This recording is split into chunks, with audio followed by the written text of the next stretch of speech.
সরকারি হিসাব মতে বাংলাদেশিদের গড় আয়ু কত?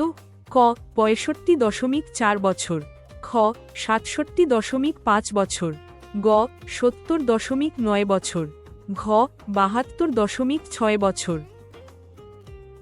বাংলাদেশ পরিসংখ্যান bureau BBS sample vital registration system SVRS থেকে দেশের মানুষের জন্মকালীন প্রত্যাশিত গড় আয়ু নির্ধারণ করা হয়। ২০১৯ সালের হিসাবে গড় আয়ু ছিল ৭২.৬ বছর। পরবর্তী সময়ে এই হার কিছুটা পরিবর্তিত হয়েছে। ২০২০ সালে ৭২.৮ বছর এবং ২০২৩ সালের SVRS অনুযায়ী ৭২.৩ বছর। তাই প্রশ্নটি যদি ২০১৯ সালের তথ্যের ভিত্তিতে করা হয়ে থাকে তাহলে সঠিক উত্তর ঘ ৭২.৬ বছর।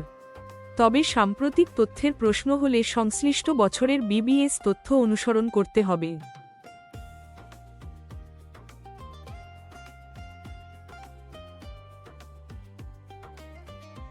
সরকারি হিসাব অনুযায়ী বাংলাদেশিদের গড় আয়ু ৭২.৬ বছর।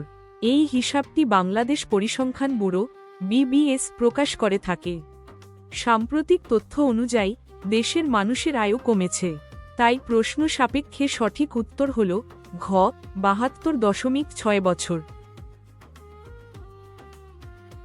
ট্রাই ২০১১ সালের আদমশুমারি অনুযায়ী বাংলাদেশের নারী পুরুষের অনুপাত কত?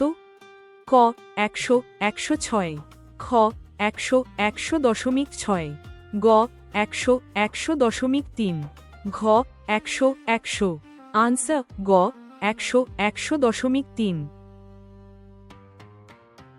সুতরাং সরকারি হিসাব মতে বাংলাদেশিদের গড় আয়ু হল ঘ ৭২.৬ বছর।